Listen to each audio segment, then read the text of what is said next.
FAQs about Galium aparine. When I first encountered Galium aparine, commonly known as cleavers or sticky weed, I was intrigued by its curious nature and myriad uses.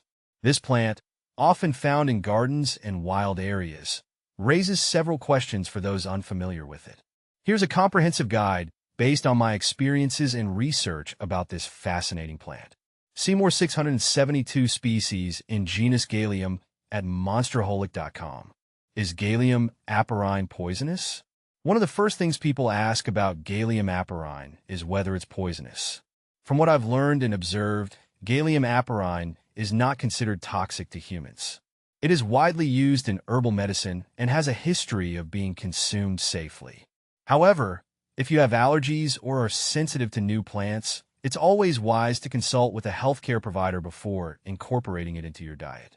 How to get rid of Galium aparine. Galium aparine can become quite invasive, spreading quickly in gardens and lawns. To manage this plant, I've found several effective methods. Manual removal. The most straightforward approach is pulling it out by hand. This method is labor-intensive but effective, especially if you catch the plant early before it spreads too much. Mulching. Covering the area with a thick layer of mulch can prevent the seeds from germinating and suppress the plant's growth. Herbicides. In cases of severe infestation, applying a selective herbicide can help. Be cautious to use herbicides that won't harm nearby plants. Is Galium aparine edible? Yes, Galium aparine is edible. The young leaves and stems can be used in salads, soups, or herbal teas.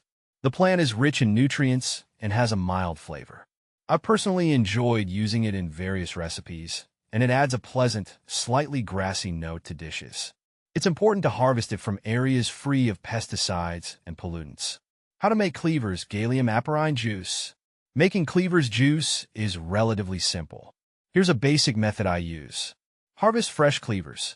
Gather young, tender leaves and stems. Wash thoroughly.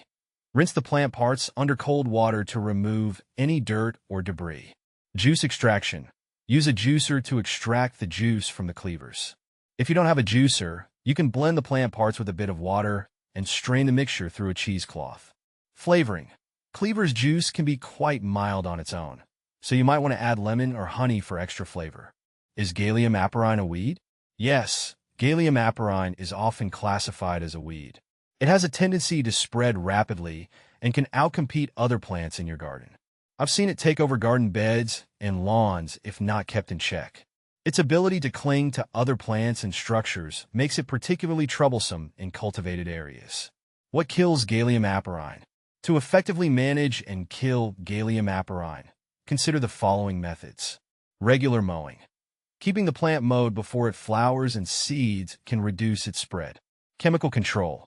Certain broad-spectrum herbicides can kill Galium aparine. Be sure to follow the instructions carefully and consider the impact on the surrounding environment. Boiling water.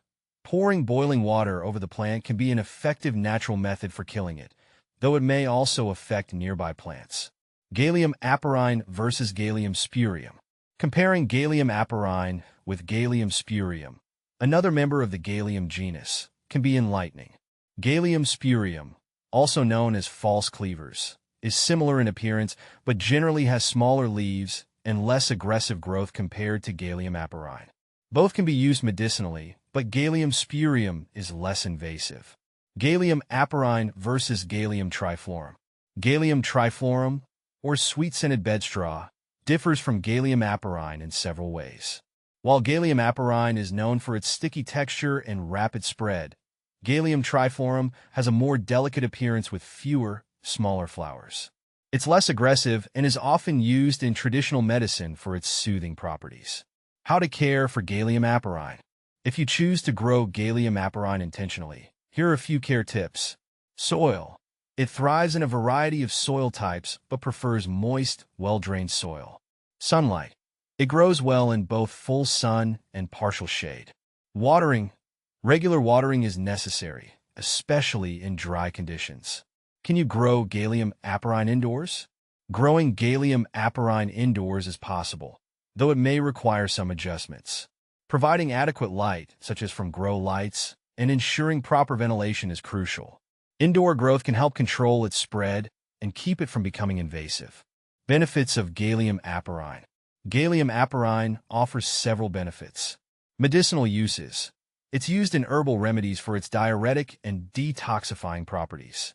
Nutritional value. It's rich in vitamins and minerals. Garden use. It can be used as a ground cover in some garden settings. Common problems with Galium aparine. The most common problem with Galium aparine is its invasiveness.